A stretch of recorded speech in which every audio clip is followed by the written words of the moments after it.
Get ready for some craziness. This is going to be a real wild episode. All right, so hello and welcome to this week's Movie Math, where the big headline isn't so much is Wonder Woman 1984 a hit or a flop, but that we don't know. No kidding, we genuinely don't know, which is very unusual for a product to debut in Hollywood and for us honestly not to know how it's doing.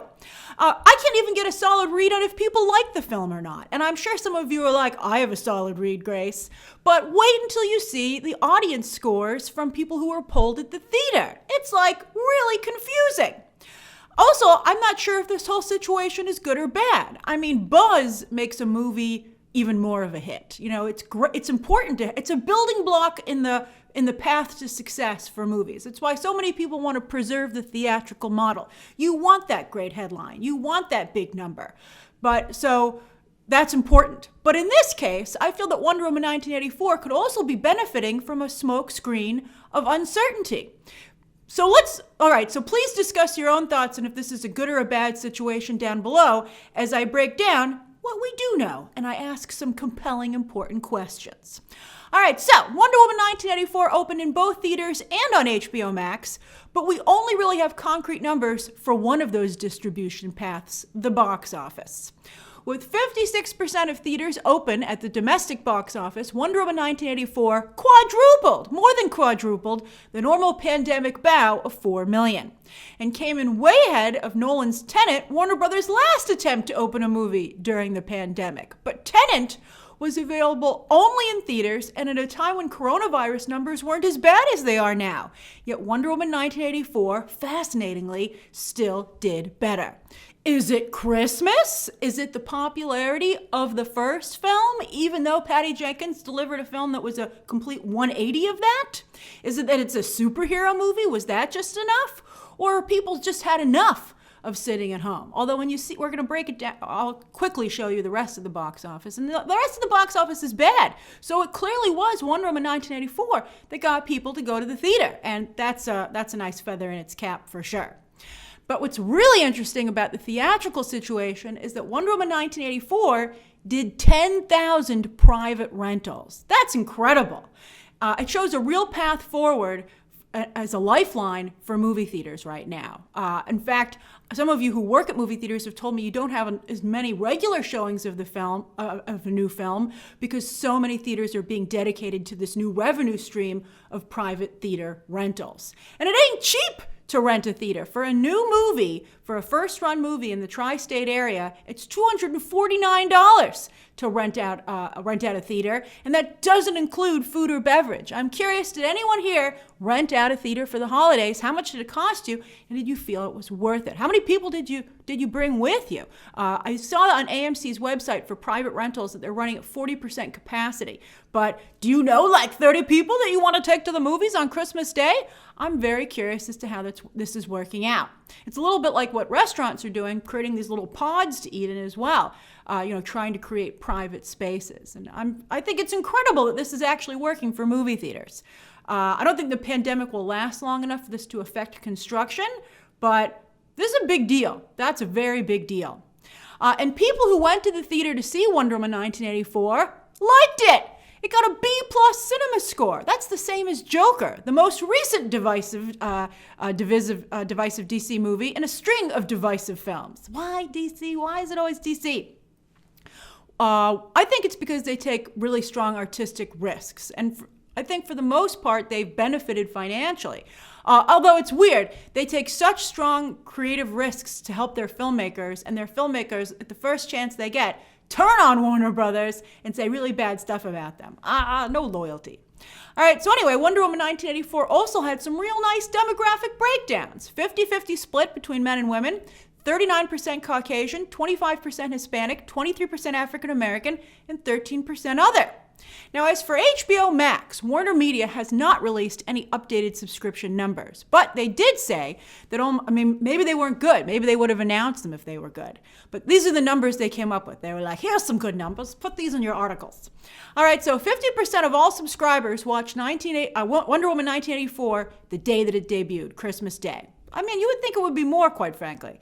And then overall, they said that viewership that day, on Christmas Day, was 3 times the usual viewership on HBO Max. Although, again, HBO Max hasn't been doing that well, so we don't really know how good that number is. It's hard. We'd have no way to measure this accurately, and we have no perspective, so it's hard. Now, Wonder Woman 1984 got a B+ from CinemaScore, and its post-track numbers were also solid. 78% positive, 67% definite recommend, and kids under 12 gave it an 86% positive. I don't usually talk about post-track, but I'm trying to get as clear a picture as possible here. But the online response paints a very different picture. The Rotten Tomatoes score has plummeted to 65%, tied with Aquaman. But Aquaman made $1 billion. And that's not the lowest Rotten Tomatoes score for the DCEU, by the way. So it's got that going for it. The audience score on Rotten Tomatoes, though, has dropped significantly. It's very low compared to other DCEU movies. On Metacritic, the movie's at a 59, and on IMDb, the audience score is currently at a 5.9 out of 10. Now, all these sites, when they take into account audience scores, have tried to verify them to the best of their abilities, but let's be honest, they can't really verify them. So you don't know if these are getting review bombed or not. Now, we'll talk about that more in a moment. But on Twitter, I want to talk about this first. I haven't seen a reaction this bad and this vicious since Batman v Superman. It's shocking. I think Patty Jenkins, while she clearly to some degree made the wrong choices, they were valid. I think she drew on the source material, which has not been that popular, to be honest, if we're going to be fair. But still, I think that, she didn't make ridiculous choices in the context of the character. But anyway, hardcore fans once said that they wanted Patty Jenkins to take over the DCEU. Yet this weekend, I saw a tweet about Jenkins saying she'd be game to direct a Superman movie, and the majority of the responses were, please don't. Fans are also calling for Jenkins to be removed from Wonder Woman 3. But so far, Warner Brothers is insisting that Patty Jenkins is not only going to direct Wonder Woman 3, but today they've announced they're fast-tracking the film. Big splashy headline in all the trades, which I'm sure Warner Brothers requested. It's a big headline, but it's a publicity move, as I'm going to explain to you right now. Now, I don't know how you can fast-track a movie when your director that you're saying is going to be there, Patty Jenkins, is booked for Cleopatra at Paramount and Rogue Squadron at Disney first, which means that Wonder Woman 3 couldn't come out until 2024 at the earliest, which again is not fast-tracked. I'm also curious as to whether or not those other projects will move forward. I think, do you want the successor to Wonder Woman 1984 over at Paramount with Cleopatra? But yet we don't know how Wonder Woman 1984 is actually being received. So I'm sure Paramount's like, we don't know. You don't want to throw your money away. And then does Disney really need more drama? I worry about Kathleen Kennedy and Patty Jenkins paired up now, since they do seem to maybe be cut from the same cloth. But Patty Jenkins' own father was a fighter pilot. That's got to count for something. And I think, I liked some of the choices that she made. So it's a very difficult scenario here. So what's really going on with this headline? I believe Warner Brothers is working to counter the tsunami of negative comments on social media by showing extreme confidence in Jenkins and star Gal Gadot. They're like, what are you talking about? We're going ahead. Everything's great. I think that's what you're seeing. Deadline even specifically states in the headline that Jenkins and Gadot will be back. It's like, who asked? Why do you have to say that's the case? Unless you're trying to spin it in the other direction. And since a lot of people aren't on social media, as many of you love to point out whenever I talk about the importance of trending, it's a reasonable strategy. But the wrinkle is that the critics and the media are starting to turn on Wonder Woman 1984. It's that clickbait. Unfortunately, people click on negative articles about DC movies. And you're starting to see that shift, I think, online in online coverage. We'll see if it continues. But that could have a further reach than social media does. The bottom line, whether or not Wonder Woman 3 moves forward, will be Wonder Woman 1984's box office and how much it drives subscriptions on HBO Max. It's harder to gauge success, again, in the pandemic marketplace. And while Wonder Woman 1984 might have opened bigger than Tenet, it has a long way to go before it can match or surpass Tenet's global box office haul. In China, where Tenet made a decent chunk of change, Wonder Woman 1984 fell 92% in its second weekend, something the trades aren't even mentioning. I had to get that off of Twitter from someone who covers Chinese box office. The fact that the trades would just give a total number for China to date and not mention that drop, they're protecting the industry. But, I think that's a little dishonest. I just told you about it because it's important. I mean, it speaks to how much money Wonder Woman 1984 is going to be able to get out of the Middle Kingdom. Now, which is a big box office marketplace, the second or sometimes equal to the United States. Also, with many people saying they don't plan to watch Wonder Woman 1984 more than once, what's HBO Max traffic going to look like after the opening day? What's it been the past few days? Will people stay subscribed beyond one movie, or will they feel they paid the $15 subscription fee? Basically, that was their ticket to see Wonder Woman 1984, and they're going to log off. The next big movie to hit the streaming service is The Little Things, which I think looks fantastic with Denzel Washington, Rami Malek, and Jared Leto, but that's not until January 29th.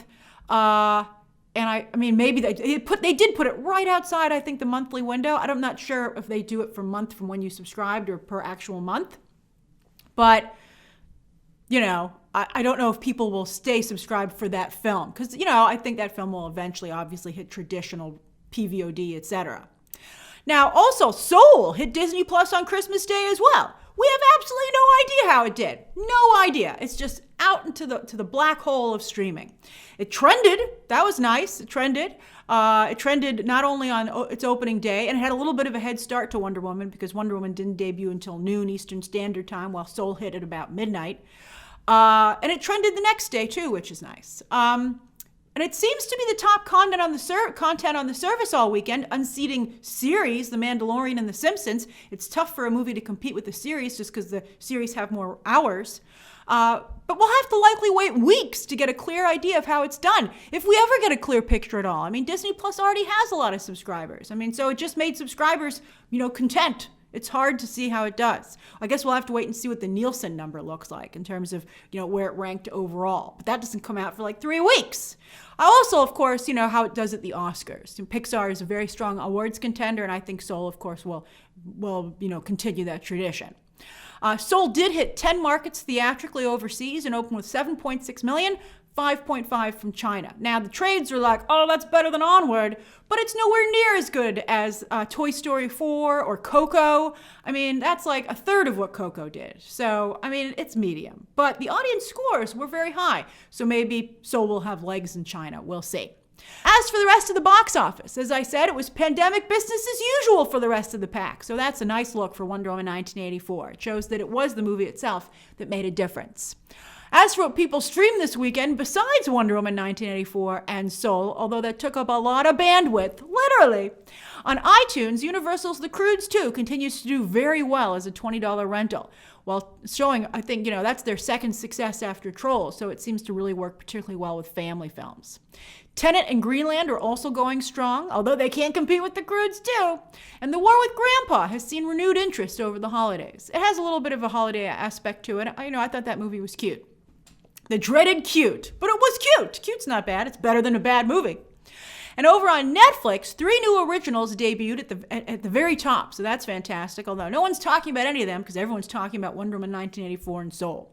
And The Queen's Gambit is still in the top 10 and has been since it debuted back in October. That's incredible. As for this coming week, Netflix debuts the final chapter of Sabrina on New Year's Eve, and then the very next day, they moved up the debut of the new season of Cobra Kai. So Netflix has a lot of content for you to watch. So what did you stream for Christmas? And what did you think of it? Now, I know a lot of you streamed Wonder Woman 1984 and Soul because I have the pictures to prove it. Yes, it's finally the return of the ticket montage. And this was so great. It was a real treat to see you in your homes and with your pets. Some of you have your pets in the photos, which I thought was fantastic. And also, a lot of you, surprising number of you, did go to the theater. And so it's a really great group of pictures. I loved it. It's so cozy. So without further ado, here's a look at the new normal, at least for a little while.